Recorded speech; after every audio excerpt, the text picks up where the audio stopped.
கோயம்புத்தூரில் நிச்சயம் குண்டு வெடிக்கும்.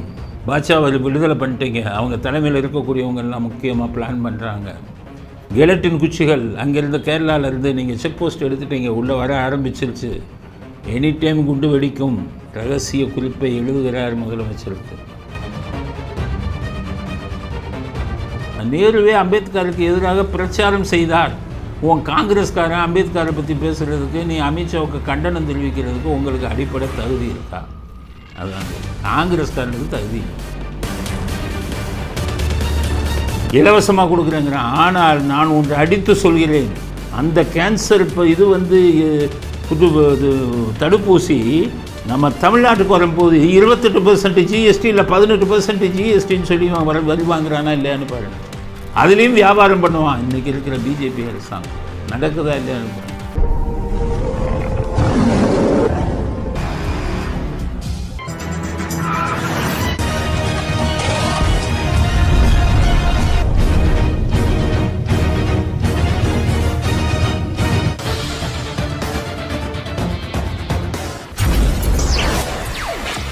வணக்கம்.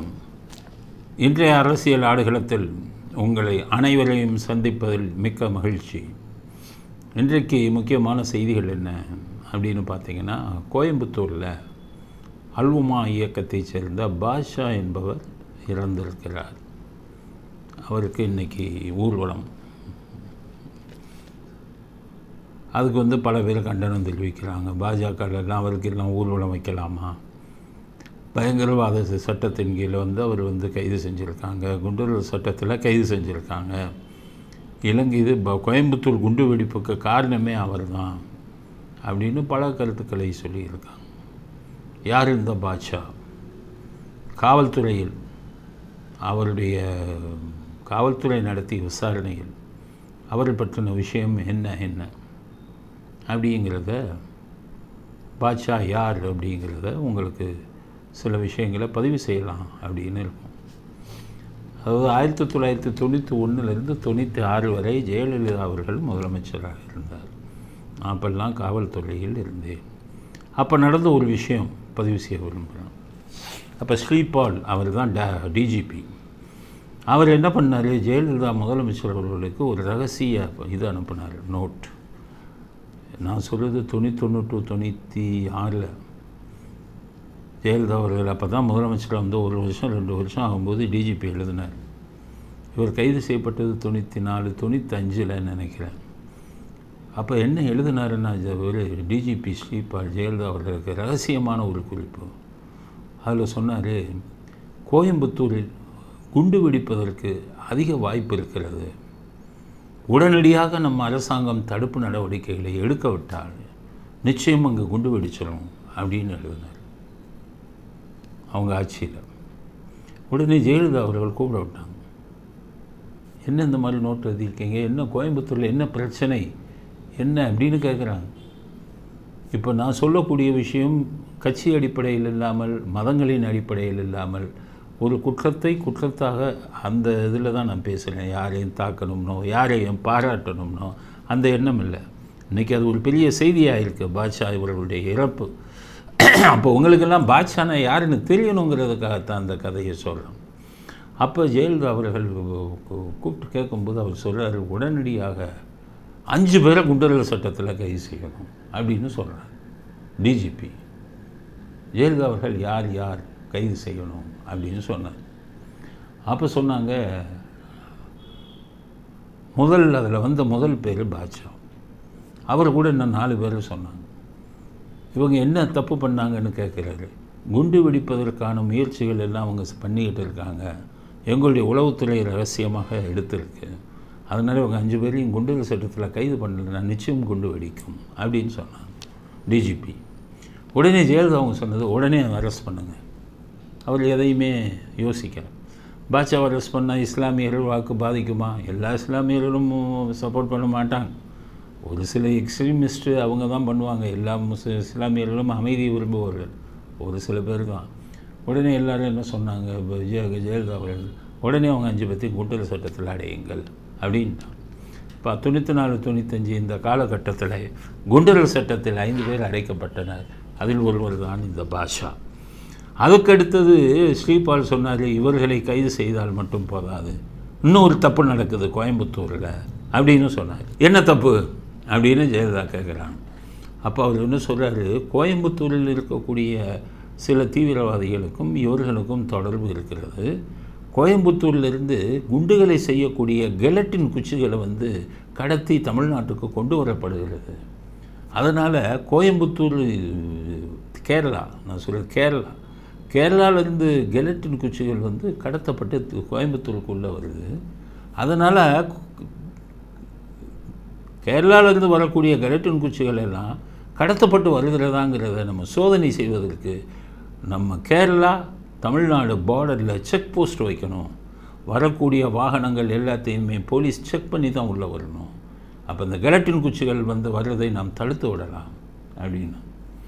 அது மட்டுமல்ல, கோயம்புத்தூர் டவுனுக்குள்ளேயே சில இடங்களில் செக் போஸ்ட் வைக்கணும்னு அவங்க ஸ்ரீபால் சொன்னார். ஜெயலலிதா அவர்கள் உடனடியாக செய்யுங்க அப்படின்னு முழு சுதந்திரம் கொடுத்து விட்டார். அப்போ என்ன ஆயிடுச்சுன்னா, 5 பேர், பாஷா உள்பட 5 பேர் கைது செய்யப்பட்டார் குண்டர்கள் சட்டத்தில். அதுக்கடுத்தது எல்லா இடங்கள்லேயும் கேரளா தமிழ்நாடு பார்டரில் செக் போஸ்ட் போட்டாங்க. கோயம்புத்தூர் உள்ளேயே செக் போஸ்ட் போட்டாங்க. அந்த டைமில் தான் 96 எலெக்ஷன் வந்தது. எலெக்ஷன் வந்தோடனே கருணாநிதி முதல்ல என்ன சொன்னார், கவலைப்படாதீர்கள், நாங்கள் ஆட்சிக்கு வந்தால் எங்கெங்கே செக் போஸ்ட் போட்டிருக்காங்களோ அதெல்லாம் தூக்கிடுவோம். காவல்துறை எதுக்காக சொன்னால் அதில் என்ன பிரச்சனை எதுவுமே தெரியாதவருக்கு. அதனால தான் நான் சொன்னேன், அவர் ராஜதந்திரிப்பாங்க, எங்களுக்கு தெரியும் அவர் ராஜதந்திரி. அரசியல் வேணால் தில்லுமுள்ளுப்பு செய்வதில் அவர் ராஜதந்திரியாக இருக்கலாம், கள்ள ஓட்டு போடுறதில் அவர் ராஜதந்திரியாக இருக்கலாம், குறுக்கு வழி செய்கிறதில் அரசியலில் அவர் ராஜதந்திரியாக இருக்கலாம். ஆனால் நிர்வாகத்தில் அவர் மிகப்பெரிய பூஜ்ஜியம். இதுதான் உண்மை. நம்புகிறவன் நம்பாதவன் போங்க. நான் கண்ணால் கண்டது தான். நிர்வாகத்தில் ஒரு மிகப்பெரிய பூஜ்ஜியம். சொல்கிறாங்க, நான் எல்லா செக் போஸ்ட்டையும் தூக்குறேன்னு. ஒரு ஐபிஎஸ் ஆஃபீஸரை கூப்பிட்டு கேட்டாங்களா, எதுக்கே செக் போஸ்ட் போட்டீங்க? இவர் எதிர்க்கட்சியாக இருந்தாலும் தெரிஞ்சு ஐபிஎஸ் ஆஃபீஸர்கிட்ட கேட்கலாம்ல, நீங்கள் அப்படி ஒரு வாக்குறுதியை கொடுக்கலாமா? செக் போஸ்ட் தூக்குறேன்ட்டாங்க. அப்போ சில பேர் இந்த 5 பேர் குண்டர்கள் சட்டத்தில் அடைச்சிட்டாங்க, பாட்சா உள்பட. உடனே ரிலீஸ் பண்ணுறேன் சொன்னார் இதே கருணாநிதி அவர்கள்.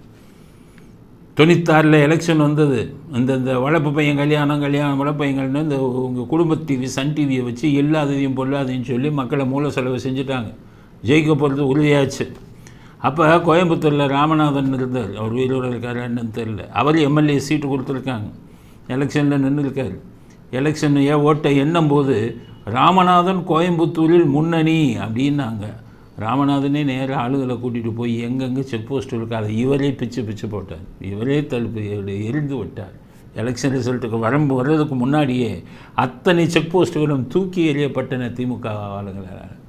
வந்தார் இவர் கருணாநிதி. வந்தோடனே பாட்சா அந்த 5 பேரையும் விடுதலை பண்ணார். ஜெயலலிதா அவர்களுக்கும் டிஜிபி ஸ்ரீபாலுக்கும் இடையே நடந்த என்ன விஷயம், அவங்க பேசினது என்ன விஷயம் எதுவுமே தெரியாது, எதுவும் கேட்கல. ஓட்டு இவர் பேர் சொல்லி ஓட்டு வாங்கணும் அப்படின்னு போட்டான். போட்டவுடன் அலெக்சாண்டர் ஏடிஜிபியாக இருக்கிறார், ஏடிஜிபி ஐஜி இன்டெலிஜென்ஸாக இருக்கிறார் அந்த டைமில், உளவு பிரிவு. அவர் நோட் போட்டார் கருணாநிதிக்கு, என்ன கோயம்புத்தூரில் நிச்சயம் குண்டு வெடிக்கும் போட்டார். பாட்சா விடுதலை பண்ணிட்டீங்க, அவங்க தலைமையில் இருக்கக்கூடியவங்கெல்லாம் முக்கியமாக பிளான் பண்ணுறாங்க. கெலட்டின் குச்சிகள் அங்கேருந்து கேரளாவிலேருந்து நீங்கள் செக் போஸ்ட் எடுத்துட்டீங்க, உள்ளே வர ஆரம்பிச்சிருச்சு, எனி டைம் குண்டு வெடிக்கும் ரகசிய குறிப்பை எழுதுகிறார் முதலமைச்சருக்கு, கருணாநிதி அவர்களுக்கு. அப்போ கூப்பிட்டு கேட்குறாரு கருணாநிதி, என்னையா குண்டு வெடிக்கணும் போகிற? இல்லை சார், இது சீரியஸ் இஷ்யூ, கடத்தல் பண்ணிட்டு வராங்க கேரளாவிலேருந்து, அங்கே ஒரு எக்ஸ்ட்ரீம் ஆர்கனைசேஷன் இருக்குது, தீவிரவாதிகள் குரூப்பு, அவர்களுக்கும் தொடர்பு இருக்குது, உள்ள கெலட்டின் குச்சி வருது, குண்டு வெடிக்கும், அதெல்லாம் நான் பார்த்துக்கிறேன் பையன். எழுதின இன்டெலிஜென்ஸ் நோட், உளவு பிரிவின் எழுதின அறிக்கையை தூக்கி காலில் போட்டு மிதிக்கிறேன், அதெல்லாம் நான் பார்த்துக்கிறேன் போய். ஏன்னா அவருக்கு தேவை ஓட்டு போடுறேன்னா நீ என்ன பண்ணாலும் நாசமாக போ, நான் ஜெயிச்சு முதலமைச்சராக வரணும். இதுதான் இது நான் அவர் திட்டணுங்கிறதுக்காகலாம் சொல்லலை. நான் சொல்வது அனைத்தும் நடந்த உண்மை. நம்புகிறவங்க நம்புங்க, நம்பாதவங்க போங்க. சொல்வது அனைத்தும் நடந்த உண்மை தமிழ்நாட்டில். கொண்டு வந்துட்டாங்க. கரெக்டாக 97 நினைக்கிறேன், மிகப்பெரிய குண்டு வெடிப்பு நடந்தது கோயம்புத்தூரில். உடனே கருணாநிதி உளவு பிரிவு எனக்கு சரியாக சொல்லலை அப்படின்ட்டு. அப்போ அலெக்சாண்டர் இங்கேருந்து அந்த ஃபைலை எடுத்துகிட்டு போனார். நான் முன்னாடியே உங்கள்கிட்ட சொன்னேன், நீங்கள் கேட்கல. உளவுத்துறை சரியாக சொல்லன்னு எங்கள் மேலே பழி போட்டீங்க. ஓ, அரசியலையா? நான் தப்பிக்கணுங்கிறதுக்காக உங்களை அப்பப்போ பலிகடாகும், நீ கண்டுக்காத, நான் எனக்கு தெரியும் அப்படின்னு சொல்லி அனுப்பிட்டார். மிகப்பெரிய அளவில் அத்வானி வரும்போது குண்டு வெடிப்பு நடந்து பல பேர் செத்தாங்க. பல பேர் சாகும்போது திரும்ப போலீஸ் என்ன சொன்னாங்கன்னா, பாஷா உள்பட அந்த மீதி 4 பேரையும் ஜெயலலிதா குண்டல் சட்டத்தை போட்ட மாதிரி இவர்களையும் மறுபடியும் குண்டல் சட்டத்தில் போடணுன்னொன்னே அதே கருணாநிதி மறுபடியும் பாஷா உள்பட எல்லாத்தையும் கைது பண்ணி உள்ளே போடியான்னு, அப்புறம் எல்லா இடத்துலையும் செக் போஸ்ட் வையான்னு, கெலட்டின் குச்சிகள் கடத்துறதை நிறுத்தணும், செக் போஸ்ட் வை. இதை முதலே செஞ்சுருந்தா கோயம்புத்தூரில் இது பண்ண அத்தனை சாவுகளை தடுத்திருக்கலாம். அத்தனை சாவுகளுக்கும் காரணம் கருணாநிதி அவர்கள் தான். காரணம் ஓட் பாலிட்டிக்ஸ், ஓட்டு எப்படியாச்சும் வாங்கணும் அப்படிங்கிற ஒரு எண்ணம் தான். அதுக்கப்புறம் தான் அவங்களுக்கு பாட்ஷா கைது செய்யப்பட்டு மறுபடியும் சிறையில் அடைக்கப்பட்டார். அதிலிருந்து இன்றைக்கி வரை பாட்ஷா ரிலீஸே ஆக முடியலை. பல வழக்குகள் எல்லாம் புரிவாச்சு, ஜெயிலே இருந்தார். இப்போ கூட பரோல்லையோ நம்ம வந்தார். அதில் தான் அவர் மரணம் அடைந்திருக்கிறார். ஜெயிலில் இருக்கும்போது கூட நான் இடையில ஜெயிலுக்கு டெஸ்ட்டுக்கு போகும்போது பார்த்துருக்கேன். பாட்ஷானா ஜெயிலரே பயப்படுவாங்க. அவரை சுற்றி ஒரு கூட்டம் இருக்கும், பயப்படுவாங்க. அவங்க கிட்டக்கே போக பயப்படுவாங்க. அவர்களுக்கு பயந்து கொண்டு ஜெயிலுத்துறை அதிகாரிகள் நாங்கள் உள்ளே இருந்துக்கிட்டு இருந்தாங்க. இப்படிப்பட்ட சூழ்நிலையில் தான் பாட்ஷா காவல்துறையை பொறுத்தவரை அவர் மேல் இருந்த விஷயங்கள் இதுதான். ஸோ அவர் இன்றைக்கி இறந்திருக்கிறார். அதனால் எல்லோரும் அவருக்குன்னு சில ஆதரவாளர்கள் இருக்கிறவங்க ஊர்வலம் வச்சு கொண்டாடி கொண்டு இருக்கிறார்கள். ஆனால் என்னை பொறுத்தவரை காவல்துறையின் ரெக்கார்டை பொறுத்தவரை அவர் ஒரு குற்றவாளி, மிகப்பெரிய குற்றவாளி. குண்டுவெடிப்புகளுக்கு மூளையாக செயல்பட்டவர் அவர்தான் அப்படிங்கிறது தான் உண்மை.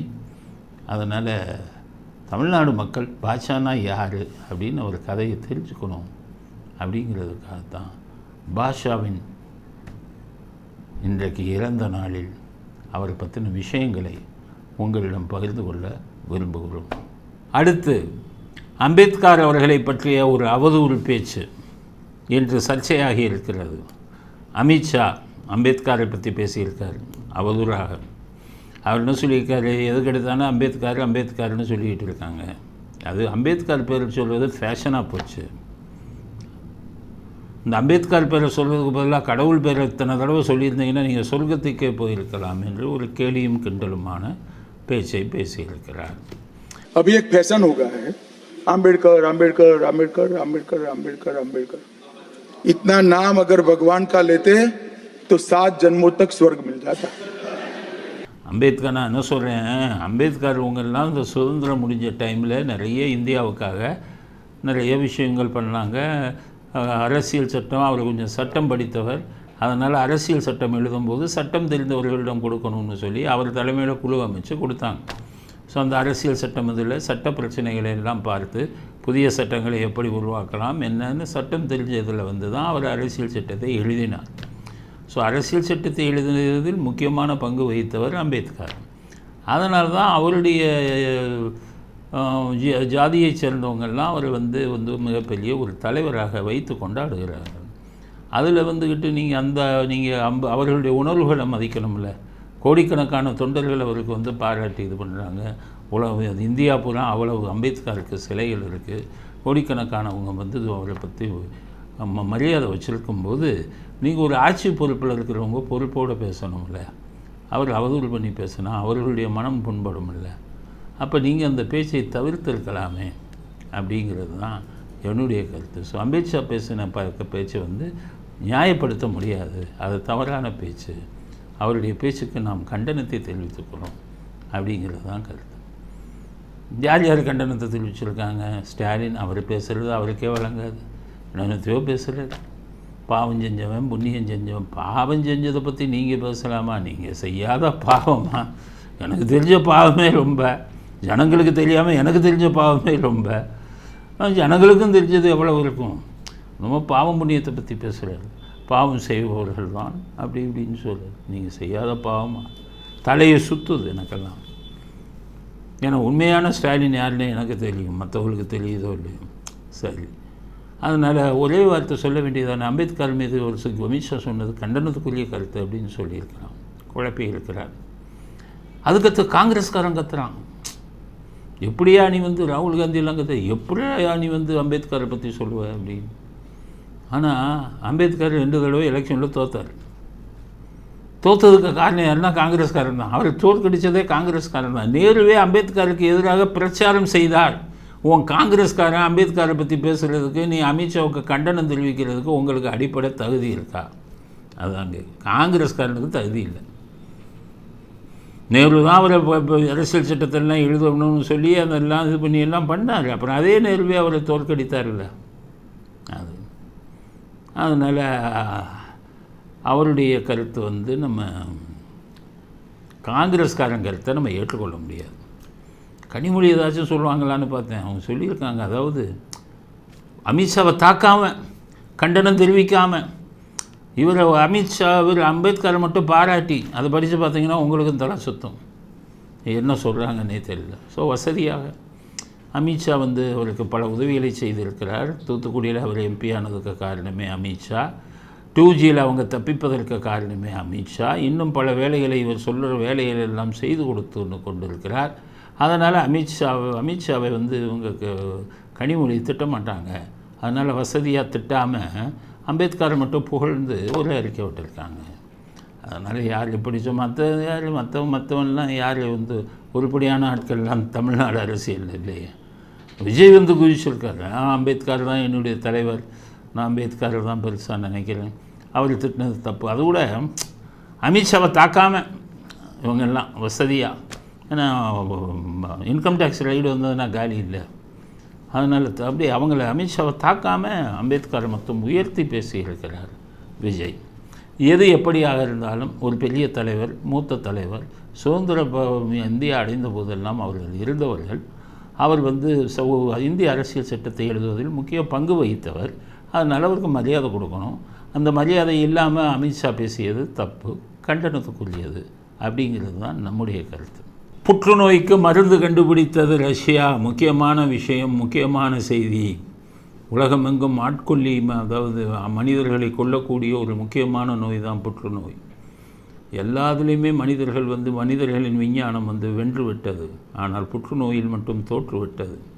முன்னாடியெல்லாம் இது கிட்னி வேலை செய்யலைன்னா செத்துருவாங்க. அப்போ கிட்னிக்கு பதிலாக வேறு ஒரு கிட்னியை வைப்பதில் வெற்றி கண்டு விட்டாங்க. ஈரலை கூட மாற்றி விடுகிறார்கள். ஈரலை மாற்றி வைத்தவர்கள் நன்றாக இருக்காங்க. அதுக்கடுத்தது ஹார்ட்டு, இதயம். முன்னாடியெல்லாம் இதயத்தில் அடைப்பு வந்தால் சாக வேண்டியது தான். சர்ஜரி பண்ணி அடைப்பு எடுத்தாங்க, ஸ்டென்ட் வச்சாங்க. இது மாதிரி இதயம் இது வந்தாலும் கூட அதையும் தாண்டி மனிதன் உயிர் வாழ்ந்து கொண்டு இருக்கிறான். கிட்னி, ஈரல் எல்லாத்துலேயுமே மனிதன் இயற்கையை வென்று விட்டான். அடுத்தது இது வந்தது கொரோனா. அதாவது மருந்துக்கும் தடுப்பு ஊசிக்கும் வித்தியாசம் இருக்குது. இப்போ புற்றுநோய்க்கு கண்டுபிடித்தது மருந்தல்ல, தடுப்பு ஊசி. மருந்துக்கும் தடுப்பு ஊசிக்கு என்ன வித்தியாசம்னா, குணப்படுத்துவது மருந்து, குணப்படுத்த முடியாத நோய்களை வராமல் தடுப்பது தடுப்பு ஊசி. கொரோனாவுக்கு மருந்து இல்லை, கண்டுபிடிக்கலை. அதனால் என்ன பண்ணாங்க, தடுப்பூசியை கண்டுபிடிச்சாங்க.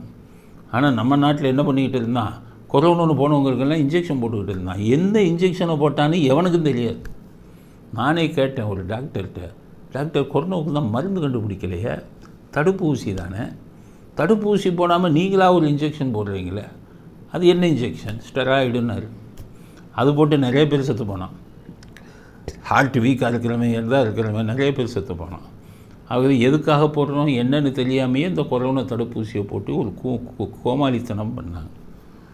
கோவிஷீல்டு அப்படின்னு ஒன்று போட்டாங்க வெளிநாட்டில். அதில் இரத்த உறையுமா, அதை பற்றி கண்டுக்கலை, சாகிறவன் ஜாகிறான்னு போட்டாங்க. இந்தியாவில் நடிகர் விவேக் எல்லாம் அதை போட்ட நைட்டு மறுநாளே செத்து போயிட்டார்.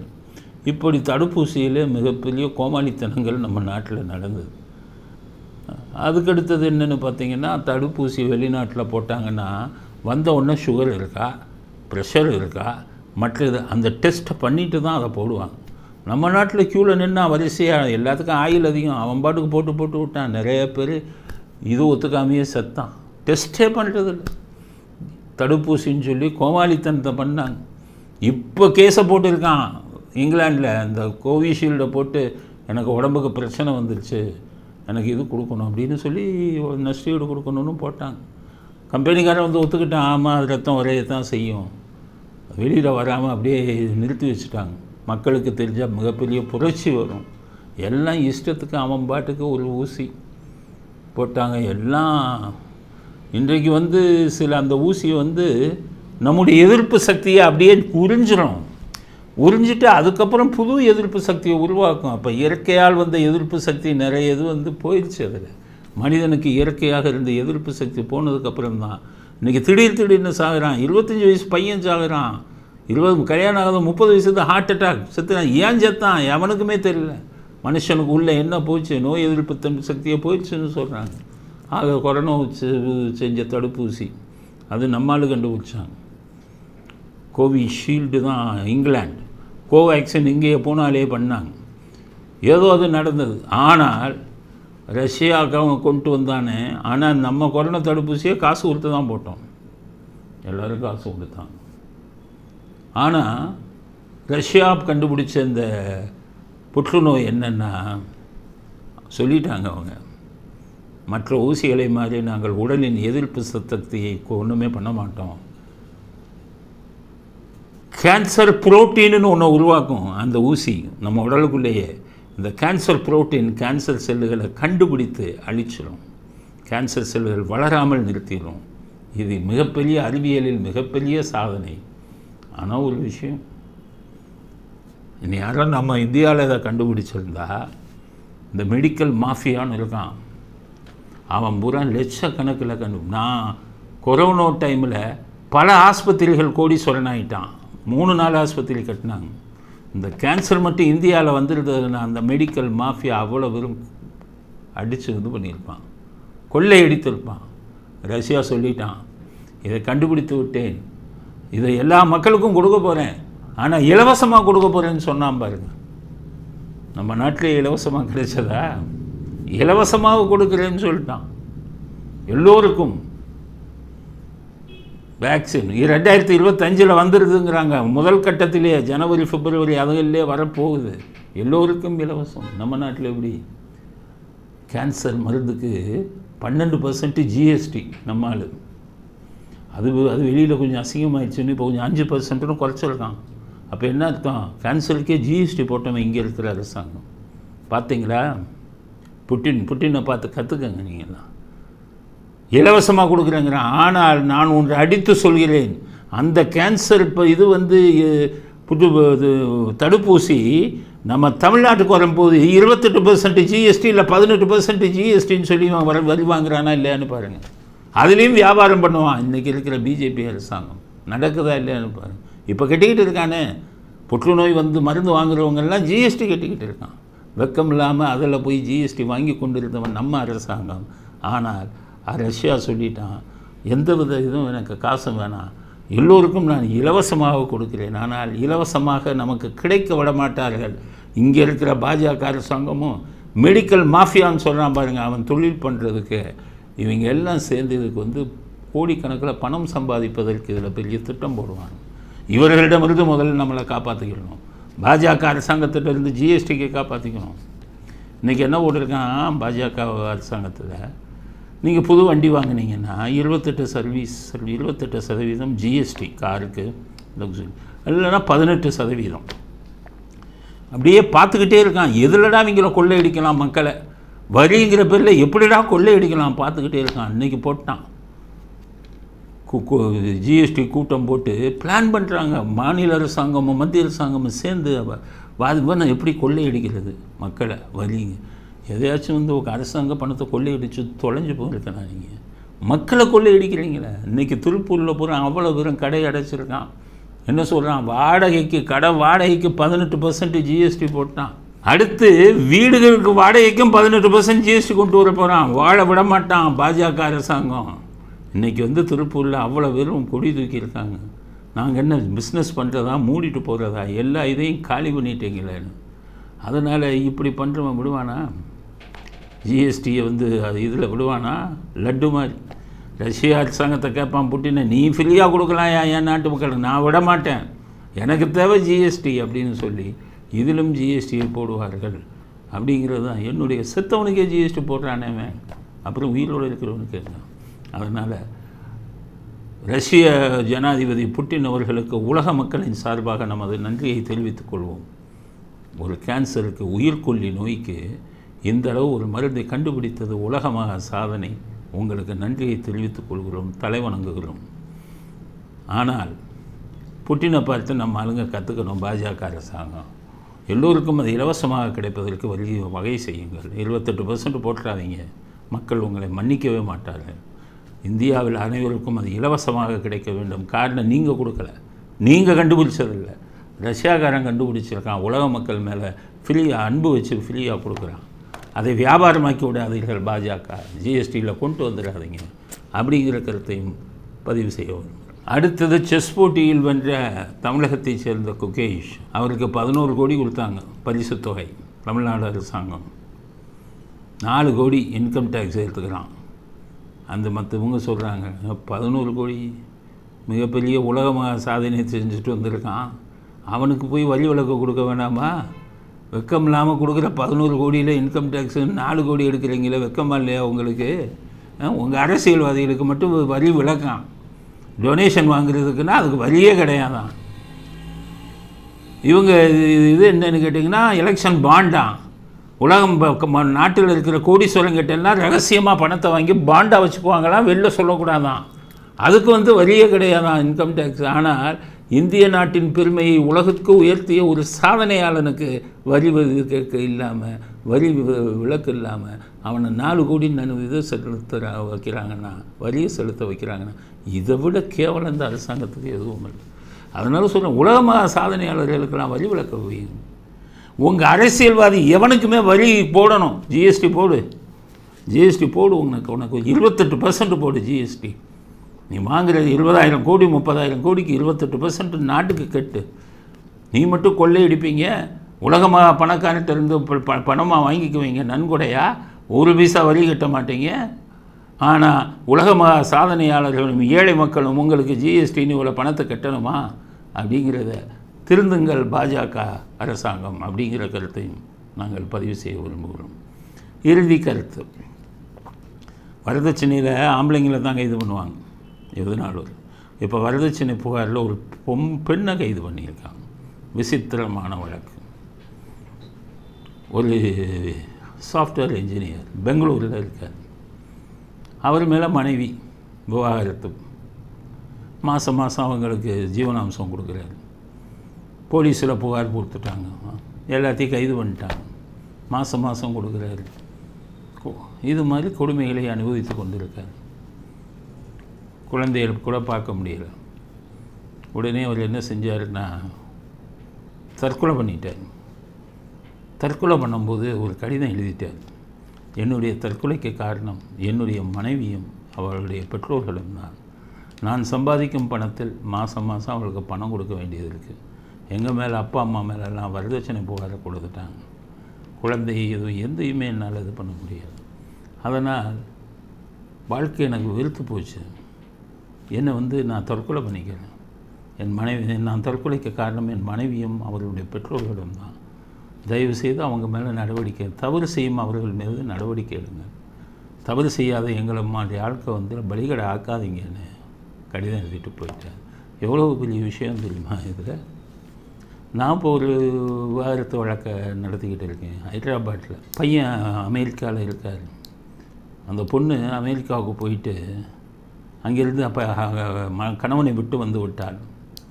வந்து அவங்க பாய் ஃப்ரெண்ட்ஸோடு சுற்றி குடிக்கிற மாதிரி ஃபோட்டோ, பாய் ஃப்ரெண்டை கட்டி பிடிக்கிற மாதிரி ஃபோட்டோ எல்லாத்தையும் எடுத்து ஃபேஸ்புக்கில் போடுது. ஃபேஸ்புக்கில் எல்லோரும் பார்த்தாங்க, நானும் பார்த்தேன். ஆஹா, அந்த வேலை பண்ணுதுன்ட்டு அதை பூரா ஃபோட்டோ எடுத்து வச்சுட்டோம். எடுத்து வச்சோன்னா கணவர் பார்க்குறாரு. சாருன்னு எனக்கு அனுப்புனார். நான் சொன்னேன், நான் பார்த்துட்டேன் அப்படின்னு சொல்லி. ஒரு பெண் குழந்தை. இப்போ அந்த பொண்ணு கணவர் மேலே விவாகரத்துன்னு போட்டாங்க. ஆனால் இப்போ 8 வயசு பெண் குழந்தை இருக்குது. கணவனுக்கு சின்ன அந்த குழந்தை பிறந்ததுலேருந்து கணவன் தான் குளிக்க வைப்பாரான் அந்த குழந்தை. கூடவே படுத்துக்குவாங்க அந்த குழந்தை கணவனோட. அந்த குழந்தையும் காமிக்க மாட்டேங்கிறாங்க. அமெரிக்காவிலிருந்து கண்ணீர் விட்டு அழுகிறார், என் குழந்தைய பார்க்கணும் அப்படின்னு. வழக்கு போட்டுச்சு. அந்த அம்மா வழக்கு போட்டாங்க, விவாகரத்து வேண்டும்னாங்க. சரி, நான் சொன்ன கொடுத்துருங்க. விவாகரத்து கொடுத்துட்டோம். என் குழந்தை என்னிடம்தான் இருக்க வேண்டும்னாங்க. சட்டம் என்ன சொல்லுது? தாயிட்ட தான் குழந்தை இருக்கணுங்குது. சரி, கொடுத்துருங்க. 50,000 ரூபாய், 1 லட்சம் ரூபாய் என் குழந்தைக்கு அவர் கொடுக்கணுன்னாங்க. கோர்ட்டு 35,000 கொடுக்கணுன்னாங்க. கொடுத்துட்டோம். அந்த பெண் 1.5 லட்சம் சம்பளத்தில் மிகப்பெரிய கம்பெனியில் வேலை பார்க்குறாங்க. எனக்கு 50,000 வேணும்னு கேஸை போட்டாங்க. அதுக்கும் கோர்ட்டு 20,000 ரூபா கொடுக்க சொல்கிறாங்க. மனைவிக்கு 1.5 லட்சம் சம்பாதிக்கிற மனைவிக்கு 20,000 ரூபா மாதம், குழந்தைக்கு 35,000 ரூபா. ஆனால் அந்த பொண்ணு வந்து குழந்தைய பார்க்க விட மாட்டேங்கிறாங்க. வாட்ஸ்அப் வீடியோவில் காமிங்கன்னு எவ்வளவோ கேட்டோம், அதெல்லாம் முடியாது அப்படின்ட்டாங்க. இப்போ விவாகரத்து வந்து நாங்களே கொடுத்தோம், நீங்கள் அவங்க கேஸை போட்டாங்கன்னு கொடுத்தோம். இப்போ எனக்கு ஜீவனாம்சமாக 5 கோடி ரூபா கொடுன்னு கேட்டிருக்காங்க. இதுக்கு அடுத்தது கணவன் மேலும் மாமனார் மீதும் மாமியார் மீதும். மாமனார் மாமியாருக்கு 72 வயசு ஆயிடுச்சு, 75 தாண்டிட்டாங்க. 3 பேர் மேலேயும் போலீஸில் புகார். ஹைதராபாத்தில் இந்த ஹைதராபாத் போலீஸ் மாதிரி முட்டாளுங்க, மண்டியில் மூளைங்கிறதே அவனுக்கு கிடையாது. அவன் அங்கேருந்து இவங்களை கைது பண்ண இங்கே வந்துட்டான், மாமனார் மாமியார். அப்புறம் அதுக்கெல்லாம் போயின்னு ஹைகோர்ட்டில் ஸ்டே வாங்கி அவங்கள கைது பண்ணாமல் காப்பாற்றுனதில் அந்த தந்தை இறந்தே போயிட்டார். தாய் மட்டும் இருக்காங்க. அவர் அமெரிக்காவிலிருந்து கண்ணீர் வடிக்காத நாள் கிடையாது. கேஸை நடத்திக்கிட்டு இருக்கோம். இப்போ 5 கோடி கொடுக்கணுன்னு கேட்குறாங்க. இதில் விரக்தி ஆகிறவன் என்ன பண்ணிடுறான்? செத்துறான். என்னப்பா எவ்வளோ தான் நம்ம கொடுக்கணும்? 5 கோடிக்கு அவன் எங்கே சார் போவேங்கிறாரு. சொத்து என்கிட்ட 5 கோடி இல்லையே. ஆனால் ஆர்டர் எப்படி போடுறான்னு தெரியுமா? விவாகரத்துதில் நீ பிச்சை எடுத்தாச்சும் கொடுறாங்கிறான். வேலை இல்லைன்னாலுமே கொடு, எதையாச்சும் வீடு விற்று கொடுங்கிறான். எவ்வளவு மோசமான சட்டம் பாருங்கள். உண்மையிலேயே பாதிக்கப்படும் பெண்கள் இருக்காங்க நிறைய பேர், அவர்களை நான் கூட சொல்லலை. பாதிக்கப்படும் பெண்கள் அதிகம். ஆனால் சட்டத்தை தவறாக பயன்படுத்தும் பெண்கள் நாட்டில் அதிகமாயிட்டாங்க. அப்போ தற்கொலை செய்யாமல் என்ன பண்ணுவான்? அதுதான் அவன் சொன்னான், நான் செத்துடுறேன், ஆனால் நான் செத்ததுக்கப்புறமாச்சு இவ்வளவு பாவத்தை பண்ணுற மனைவியும் அவங்க பேரண்ட்டையும் கைது பண்ணுங்கண்ணா. அப்போ போலீஸ் போய் அவங்களெல்லாம் கைது பண்ணியிருக்கான். இப்படி நடந்து கொண்டு இருக்கிறது இந்த நாட்டிலே. பெண் கொடுமை, வரதட்சணை கொடுமைம்பாங்க, இருக்குது, இல்லைன்னு சொல்ல. ஆனால் ஆண்களும் கொடுமைப்படுத்தப்படுகிறார்கள். மனசாட்சிக்கே வந்து ஒத்து வராத விஷயம். என் வழக்கில் ஜீவனாம்சமாக அதாவது 35,000 பொண்ணுக்கு இவங்களுக்கு 20,000 வாங்கிட்டு வழக்கு செலவு 3 லட்சம் கொடுன்னு கேஸை போட்டாங்க ஹைதராபாத்தில். அங்கே ஒரு பெண் தான் நீதிபதி, அவங்களுக்கு தமிழ்லாம் தெரியாது. அப்போ நான் அவங்ககிட்ட போய் சொன்னேன். அந்த அம்மா கேட்டாங்க, அப்போ என்னங்க வழக்குக்கு நீங்கள் வந்து 3 லட்சம் கேட்குறாங்க, கொடுங்கங்கிறாங்க. நான் சொன்னேன், நான் சொல்கிற கருத்தை பார்த்து கேட்டுட்டு நீங்கள் முடிவு பண்ணுங்கள். என்ன சொல்லுங்கள் என்னாங்க. மொத்தம் 7 வழக்கு போட்டிருக்காங்க. 7 வழக்கும் மனைவி தான் போட்டிருக்காங்க. கணவர் ஒரு வழக்கு கூட போடல. விவாகரத்துன்னு கேட்டாங்க, கொடுங்கன்ட்டான். குழந்தை கஸ்டடி வேணும்னா கொடுங்கன்ட்டான். மெயின்டெனன்ஸு கேட்டாங்க, 35,000 கொடுக்குறோம். அந்த பொண்ணு அம்மாவுக்கு வந்து அந்த இதுக்கு வந்து 20,000 ரூபா கேட்டாங்க, கொடுத்துட்டோம். இன்னொருத்தனோட தொடர்பு வச்சுருக்காங்க. இவ்வளோ வழக்கையும் அவங்க போட்டுட்டு என்கிட்ட செலவு கேட்டேன். அப்படி நான் ஏதாச்சும் வழக்கு போட்டேன், என் மேலே எங்கள் கணவர் வழக்கு போட்டார், எனக்கு செலவுக்கு பணம் இல்லைன்னு கேட்கலாம். எல்லாத்துக்கும் மேலே 1.5 லட்சம் ரூபா மாதம் வருமானம் வாங்குறது சாஃப்ட்வேர் கம்பெனியில். சொன்ன உடனே அந்த பெண் நீதிபதி அந்த பெண்ணுக்கு ஆதரவாக போட முடியாது, அதனால் இந்த வழக்கை பிறகு விசாரித்து கொள்ளலாம்னு நிறுத்திட்டாங்க. அது ஒன்று தான், இல்லைன்னா அந்த 3 லட்சத்தையும் கணவன் கொடுக்கணும் அப்படிங்கிறது. ஸோ இந்த வழக்குகள்லாம் மனித உயிர் உணர்வுகள் சம்மந்தப்பட்டது. இந்த விவாகரத்து வழக்கு, இது குழந்தைகளை பார்க்குறது, இந்த மாதிரி வழக்கெல்லாம் நிறைய பார்க்கும்போது மனசுக்குள் நமக்கே அழுக தோன்றும். அந்த அவங்கள பார்க்கும்போது பாவம் எவ்வளவு கஷ்டத்தை அனுபவிக்கிறாங்க, எவ்வளவு இந்த சட்டம் வந்து எவ்வளோ மோசமாக இருக்குது. ஜட்ஜுகள்லாம் ஒரு சில ஜட்ஜுங்க புரிஞ்சுக்கிறான். ஒரு இது ஜீவனாம்சம்னு கேஸ் போட்டோன்னே ஜட்ஜு கேட்குறாரு, எவ்வளோ கொடுக்குறீங்க? நான் என்ன கேட்டேன், எவ்வளோ கொடுக்குறீங்கன்னா என்ன அர்த்தம்? கேஸை கேளுங்க சார், கேஸில் என்ன நியாயம்னு பார்த்துட்டு எவ்வளோ கொடுக்குறேன்னு கேளுங்க. இன்னொருத்தனோட ஓடி போயிடறாங்க, எவ்வளோ கொடுக்குறீங்கன்னு கேட்குறீங்களே. வேறு ஒரு வழக்கில் தமிழ்நாட்டில் கேட்டேன், இன்னொருத்தனோட ஓடி போயிட்டாங்க, மனைவிக்கு எவ்வளோ ஜீவனாம்சம் கொடுக்குறேன்னு கேட்குறாரு ஜட்ஜு. இப்படியெல்லாம் இவருடைய தற்கொலையை நம்ம வெறும் தற்கொலையாக பார்க்கக்கூடாது. எப்படி நமது நாட்டு சட்டங்கள் ஒவ்வொருத்தருடைய வாழ்க்கையை பாதிக்குது, எப்படி நமது நாட்டு சட்டங்கள் ஒவ்வொருத்தர் வாழ்க்கையை அழிக்குது. போலீஸ்காரன் எவ்வளோ பாவம் பண்ணியிருக்கான் தெரியுமா? தமிழ்நாடு போலீஸு எத்தனை மாமனார் மாமியாரை பிடிச்சி உள்ளே போட்டிருக்கான் தெரியுமா? எத்தனை அப்பாவி கணவனை போட்டு உள்ளே போட்டிருக்கான் தெரியுமா? விசாரிக்கவே மாட்டான். நான் போலீஸ்காரங்க சொல்லும்போது பார்த்துருக்கேன், சார் எஃப்ஐஆர் போட்டுருங்க சார், அப்புறம் உங்கள் கோர்ட்டில் போய் பார்க்கட்டும், நாங்கள் எஃப்ஐஆர் போடுறேன்னா அவன் ஜெயிலுக்கு போவான். அந்த பாவத்தை பண்ண போறியா? நியாயத்தைப்படி பார்த்துட்டு உண்மையிலே வரதட்சணை கொடுமை பண்ணக்கூடியவங்களாக இருந்தால் நீ ஜெயிலுக்கு போடியா? சும்மா ஒரு மனைவி ஒரு கம்ப்ளைண்ட் கொடுத்த உடனே ஜெயிலுக்கு போனால் அப்போ அப்பாவிகளில் உள்ள தள்ளுவீங்களான்லாம் கேட்டுருக்கேன். டிஜிபி ராமானுஜம் இருக்கும்போது போட்டார், உடனே கைது பண்ணாதீங்க, விசாரிக்க எந்த போலீஸ்காரனும் கேட்குறது. இப்போ தான் கொஞ்சம் மாறி வந்திருக்கு. சுப்ரீம் கோர்ட்டு யாரையும் அரெஸ்ட் பண்ணாத 7 வருஷம் சொல்கிறது, 7 வருஷத்துக்கு தண்டனை குறைவாங்கன்னா ஒரு சில மேஜிஸ்ட்ரேட்டு இப்போ கைது பண்ண மாட்டேங்கிறாங்க. இல்லாவிட்டால் தப்பான ஒரு பெண்ணை நீங்கள் திருமணம் செய்து விட்டால் உங்கள் வாழ்க்கை நரகம். எந்த விஷயத்தில் சொல்கிறான், வாழ்க்கையில் ஒரு நரகமாக இருக்கும். ஆனால் பணத்தையும் நீங்கள் கொடுத்து ஜெயிலுக்கும் போக வேண்டிய சூழ்நிலையெல்லாம் வரும். ஆனால் நல்ல குடும்பத்தில் நல்ல பெண்களை நீங்கள் பார்த்து திருமணம் செய்யுங்க. மோசமான பெண்களை சொல்லி பார்த்து திருமணம் செய்தால் இந்த பெங்களூர் ஐடி நிறுவனத்தில் வேலை பார்த்த ஊழியர் மாதிரி உங்களுடைய வாழ்க்கையும் உங்கள் குடும்பத்தினர் வாழ்க்கையும் ஜெயிலுக்கு போய் இது பண்ணிருக்கோம். காரணம் அந்தளவுக்கு போலீஸ் மோசமாக இருக்கான். மனசாட்சியை பார்த்து கேஸை விசாரிக்கிற போலீஸு இங்கே இல்லை, இந்தியாவிலேயே இல்லை. அப்படிங்கிற சட்டமும் அவர்களுக்கு சாதகமாக இருக்கிறது. அதனால் பாதிக்கப்படும் பெண்களுக்கு நாம் ஆதரவு கொடுப்போம். ஆனால் கணவர்மார்களையும் அவர்கள் குடும்பத்தினரையும் பழி வாங்க வேண்டும் என்ற உணர்வோடு செயல்படும் பெண்களுக்கு நாம் எதிராக குரல் கொடுப்போம். இந்த சாஃப்ட்வேர் இன்ஜினியருடைய மரணம் ஒரு பாடம் அத்தனை பேருக்கும், அரசியல்வாதிகளுக்கும் சொல்கிறேன், எல்லா பேருக்கும் சொல்கிறேன், ஒரு பாடம். நீதித்துறைக்கும் சொல்கிறேன், போலீஸுக்கும் சொல்கிறேன், 3 பேத்துக்கு அது பாடம். வருங்காலத்தில் இது மாதிரி சூழ்நிலையை தமிழ்நாட்டில் உருவாக்க விடாதீர்கள் அப்படிங்கிற கருத்தையும் இறுதி கருத்தாக பதிவு செய்ய விரும்புகிறேன். இத்துடன் இன்றைய அரசியல் ஆடுகளம் நிறைவு வருகிறது. மீண்டும் நாளை புதிய செய்திகளுடன் உங்களை சந்திக்கிறோம். நன்றி, வணக்கம், ஜெயந்த்.